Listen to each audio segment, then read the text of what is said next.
दीमक की रानी जब तंदुरुस्त होती है और ठीक तरह से अंडे देती है, तब उसकी सेवा में कई सारे वर्कर दीमक जुटे रहते हैं। लेकिन जैसे ही दीमक रानी अंडे देना बंद करती है, तो वर्कर दीमक उसको खाना देना बंद कर देते हैं और उसको भूखा ही मार दिया जाता है।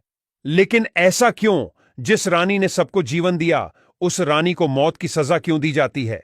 चलिए दीमक की दुनिया की यह अद्भुत बात को जानते हैं, जो आपको बेहद रोचक लगेगी।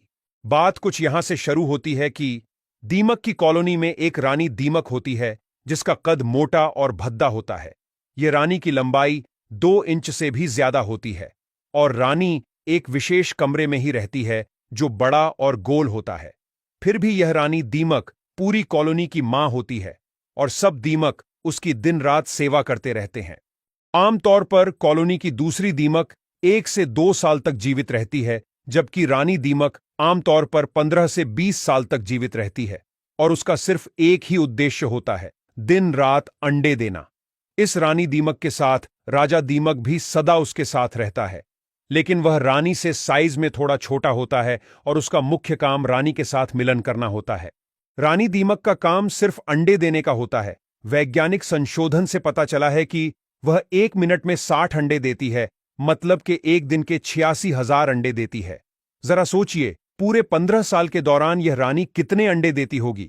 रानी दीमक के दिए हुए अंडों को वर्कर दीमक साफ करती है और दूसरे कमरे में जाकर रख देती है।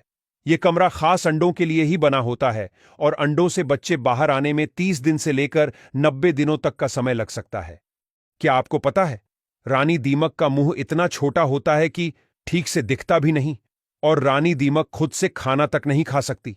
कभी कभी रानी दीमक को खाना भी उसकी सेविकाएं खिलाती है और सेविकाओं हर वक्त रानी दीमक की सेवा में ही लगी रहती है।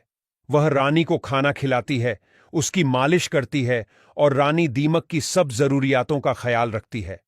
दीमक के बच्चे जब अंडों से बाहर आते हैं, तब उसे निम्फ्स कहा जाता है। ये नन्हे निम्फ्स दिखने में बड़े दीमकों जैसे ही होते हैं, बस आकार में छोटे होते हैं।